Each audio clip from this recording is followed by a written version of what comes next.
చాలా లాభసాటి అని చెప్పడానికి ఆ రోజుల్లోనే అంటే ఈ రకంగా పబ్లిక్ ప్రైవేట్ పార్ట్నర్షిప్ భాగస్వామ్యంలో చేస్తే తప్పకుండా ఉల్టా గవర్నమెంట్కే దాదాపు నెక్స్ట్ 30-35 ఇయర్స్ డబ్బులు ఇస్తాం అని ప్రైవేట్ సంస్థలు చెప్తున్నాయి అంటూ ఆ రోజుల్లో పత్రికల్లో పతాక శీర్షికల్లో కథనాలు వచ్చినాయి.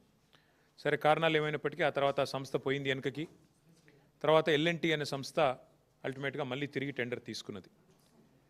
ఇది ఏషియాలో కాదు, ప్రపంచంలోనే అతిపెద్దదైన public private partnership in metro rail రంగంలో ప్రపంచంలోనే అతిపెద్ద పబ్లిక్ ప్రైవేట్ పార్ట్నర్షిప్ భాగస్వామ్యంతో ఆనాడు అప్పుడున్న కాంగ్రెస్ ప్రభుత్వం ఈ టెండర్ పిలిచి ఫైనలైజ్ చేసి ఎల్ఎన్టీ అనే సంస్థకు అప్పచెప్పింది.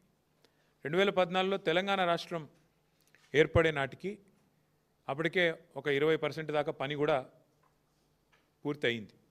పని మొదలైంది, పని ఒక 20% పూర్తయింది. కానీ కేసీఆర్ గారు ఎప్పుడైతే బాధ్యత తీసుకున్నారో ప్రజా రవాణా యొక్క ప్రాముఖ్యత తెలిసిన వ్యక్తిగా, గతంలో రవాణా శాఖ మంత్రిగా కూడా వారికి ఉన్న అనుభవం, ప్రజా రవాణాలో ఉండే సాధక బాధకాలు అన్నీ తెలుసు కాబట్టి చాలా ఆలోచనతో ఆ సంస్థ కొంత ఆందోళన పడిన ఇనీషియల్ డేస్లో, అప్పుడు కూడా మీరే రాసినారు వార్తాపత్రికల్లో, తెలంగాణ ఏర్పడ్డది, రైడర్షిప్ తగ్గుతుంది, చాలామంది వెనక్కి వెళ్ళిపోతారేమో అంటే వాళ్ళని పిలిచి కూర్చోబెట్టి చెప్పారు. ఈ నగరము ఇవాళ కొన్ని లక్షల మంది ఇక్కడ ఐటీ ఉద్యోగులు ఉన్నారు. ఇంకొక రాబోయే రోజుల్లో ఇంకా దీనికి రెట్టింపు 3 రెట్లు పెరుగుతారయ్యా, మీరు ఏమాత్రం కంగారు పడాల్సిన అవసరం లేదు. హైదరాబాద్ ఒక ఉజ్వల నగరంగా భారతదేశంలో కాదు ప్రపంచంలోనే పెరుగుతుంది అని చెప్పి వాళ్ళకి ధైర్యం చెప్పి, మీకు ఏం కాదు అని చెప్పి చాలా గట్టిగా ఆనాడు కేసీఆర్ గారు ధైర్యం ఇచ్చి మొత్తానికి 2014లో మేము బాధ్యత తీసుకుంటే 2017 కల్లా మెట్రో మొదటి దశ పూర్తి చేసి గౌరవ ప్రధానమంత్రి గారిని ఆ ప్రారంభోత్సవానికి కూడా 3 ఏళ్ల కాలంలోనే మొదటి దశ పూర్తి చేసి ఆహ్వానించి వారి చేతుల మీదుగానే 17లో మీకు గుర్తుండాలి నవంబర్ 29 నాడు మెట్రో మొదటి దశని సక్సెస్ఫుల్గా మాకు 20-25% పనితో కాంగ్రెస్ ప్రభుత్వం అప్పచెప్తే మేము మొదటి దశ పూర్తి చేసి మొదటి కారిడార్ను వితిన్ 3 ఇయర్స్ కంప్లీట్ చేసి మేము ఇనాగ్రేట్ చేయడం జరిగింది.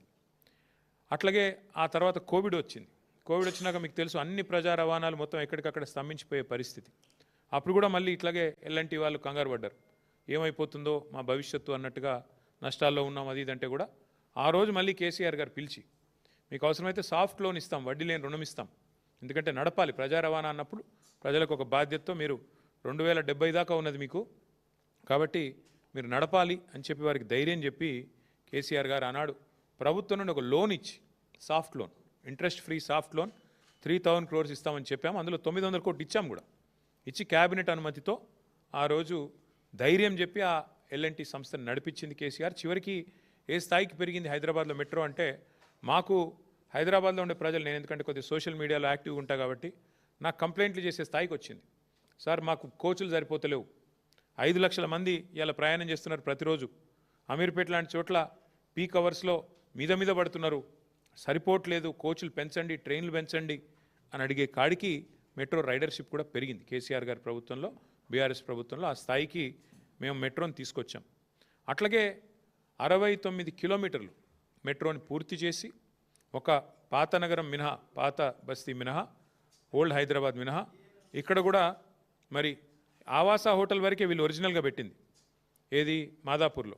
అక్కడ నుంచి మళ్ళీ రహేజా మైండ్ స్పేస్ దాకా కూడా ఎక్స్టెండ్ చేయించాం, దాదాపు ఇంకో 1.2 కిలోమీటర్స్ వారితో మాట్లాడి ఎక్స్టెండ్ చేయించి, ఎందుకంటే అత్యధికంగా అక్కడ ఉన్నారు ఉద్యోగులు, ఐటీ ఉద్యోగులు. ఆ రహేజా మైండ్ స్పేస్ అనే ఒక్క కాంప్లెక్స్లో 100 ఎకరాల కాంప్లెక్స్లో కొన్ని వేల మంది ఉద్యోగులు పనిచేస్తూ ఉన్నారు.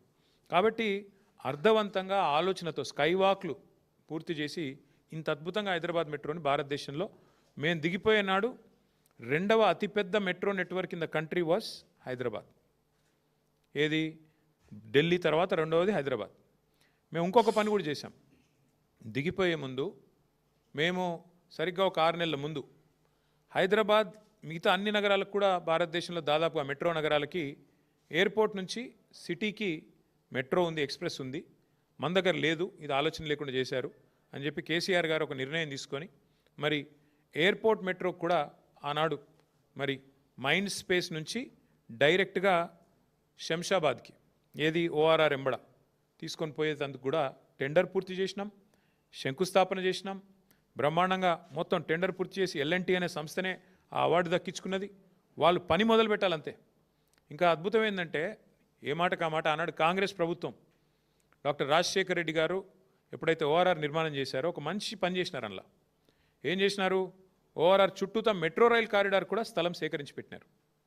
అందుకే మేమేమనుకున్నామంటే మెట్రో అనేది రహేజా మైండ్ స్పేస్ నుంచి, ఎందుకంటే అక్కడ లక్షల మంది ఐటీ ఉద్యోగులు రావడం పోవడం ఓఆర్ఆర్ ఎట్లాగూ ఉంది, కానీ విపరీతంగా పెరుగుతున్నది, చుట్టూ అపార్ట్మెంట్లు వస్తున్నాయి, అక్కడ విపరీతమైన ట్రాఫిక్ రద్దీ కూడా పెరుగుతున్నది. కాబట్టి ఇక్కడ నుంచి కేవలం ఎయిర్పోర్ట్ వరకే పోదు, అది మధ్యలో స్టాప్స్ కూడా ఉంటాయి. బుద్వేల్లో, శంషాబాద్లో, యువతల నార్సింగిలో ఇన్ని స్టాప్స్ ఉంటాయి, ఖాజాగూడలో.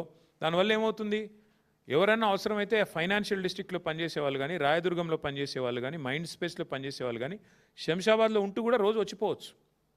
ప్రజా రవాణా వాడుకుంటూ ఎయిర్పోర్ట్ కోసమనే కాదు, శంషాబాద్లో ఉండేవాళ్ళు కానీ. ఇప్పుడు ఏమైందంటే హైదరాబాద్లో మధ్యతరగతి ప్రజలకి మరి ధరలు ఎంత పెరిగిపోయినాయంటే, ఇవాళ హైదరాబాద్లో ఒక ఫ్లాట్ కొనుక్కునే బదులు కొద్దిగా దూరం పోతే, ఒక అర్ధగంట అవతలికి పోతే ఆడ చిన్న ఇల్లు దొరుకుతుంది 250 గజాలు 300 గజాలలో. అందుకే అట్లా ఆలోచించి చాలామంది దూర అవతలికి పోతున్నారు. సో అట్లా ఇవన్నీ ఆలోచించి హైదరాబాద్ విస్తరిస్తున్నది అనే ఆలోచనతో 37 కిలోమీటర్ల ఎయిర్పోర్ట్ మెట్రో ఎక్స్ప్రెస్ కూడా అంకురార్పణ చేసింది బీఆర్ఎస్ ప్రభుత్వం.